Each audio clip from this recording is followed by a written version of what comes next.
have been numerous efforts from the federal government of Nigeria and the Nigerian military to win the war against terrorism for close to 2 decades now. Despite these efforts, terrorism has been persistent in the country, with the issue of banditry as a prevalent challenge. After many demands on the federal government, bandits were officially proscribed as terrorists recently, which called for extreme measures from the Nigerian army to tackle their excesses and menace. In 2021, the Nigerian army recorded ample successes against the notorious Boko Haram group, also against bandits in the northern region of the country. Part of the achievements of the army was that many of the terrorists surrendered to the Nigerian army. You will recall that to further inflict more defeat on insurgents in the country, the federal government in 2021 acquired Super TUCANO fighter jet from the United States of America to assist in the long-time fight. There have been several controversies about the deployment of these fighter jets to combat bandits in the disturbed region. The federal government has approved the deployment of the jets to the region to curb the increasing attacks of bandits in some states of the region. Recently, there have been just too many attacks in some states, especially Zamfara State. Despite the victories of the Nigerian army, northern governors have expressed excitement over the move of the federal government. The chairman of the Northern Governors Forum, Governor Simon Lalong of Plateau State, expressed their appreciation on behalf of the Northern Governors after a closed-door meeting with President Muhammadu Buhari.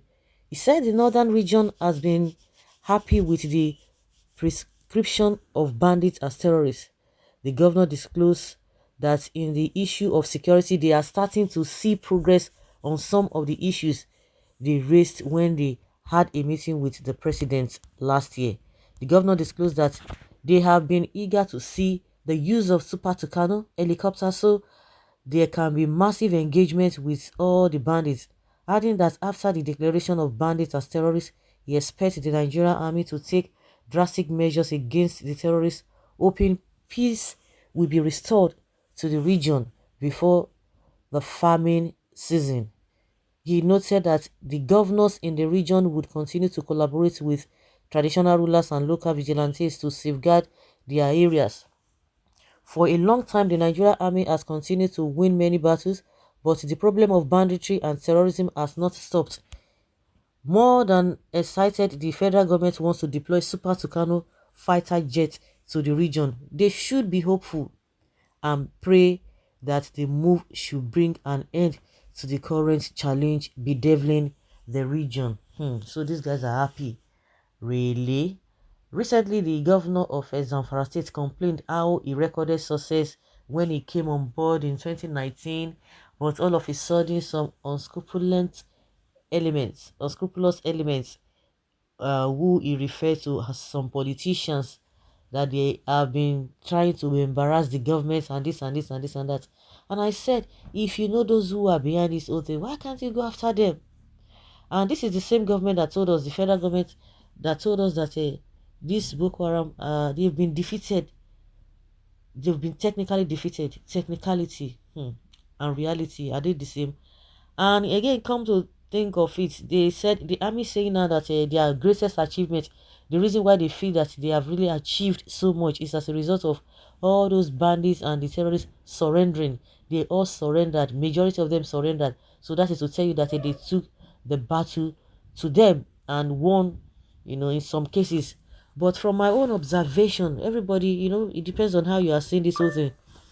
From my own observation, you could see that the so-called bandits or the Boko Haram, they are having upper hand. There's no doubt that the army have been recording some successes, but it is not so glaring. Nigerians cannot really see that because these so-called Boko Haram, they have upper hand. Yes, they are winning more. The Nigerian army might be winning, but these bandits are winning more. And that is why Nigerians cannot see whether they are really recording success. And when you talk about the issue of these people surrendering, it is relative, because a lot of people do not believe that they are surrendering out of their will. But they did not tell us, this same army who is telling us, who are the so-called army telling us that they have been able to record success. They've not told us that majority of these people have gone back again. Those who surrendered, majority of them have gone back because they still gave the government's conditions or the promises that the government made to them. According to what we heard, that those promises were not fulfilled and they had to go back again. That is why some people did not believe in all these things, but they didn't tell us that some of them have gone back, but we heard that some of them have returned back to where they came from. So there was no job done. There was no job done. It's very, very unfortunate. So, like I said, from my own observation, we can see that the so-called, what do they call them? The so-called bandits, they are having upper hand. The so-called Boko Haram, they are having upper hand. Well, someone says, I don't even believe them. Lies from the pit of hell. They have been telling the world that Boko Haram has been defeated technically, while at the same time recruiting repentant Boko Haram into the military and other security agencies for Islamization agenda. How can a terrorist government allow a security infiltrated terrorists to their kind? That is impossible as far as Islam is concerned. It is only on IPOB you will see Nigeria military in a combat action killing innocent Igbo youth as part of their Islamization agenda. And I begin to wonder, that is someone's opinion there, but I begin to wonder, why is it that these guys are so powerful? What is it that people will tell you that oh, you cannot fight government when you begin to see some activists, some people demanding for good governance. Oh, they will tell you, you cannot fight government.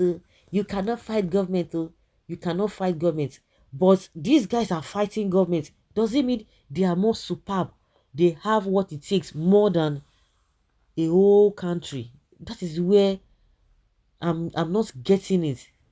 A whole country, a whole country that this set of people have been, now that it is close to 2 decades and the country has not been able to defeat them. But when they see soft targets like people who are protesting, yeah, you cannot fight government, forget it, you cannot fight government. So why is it that government cannot defeat these people?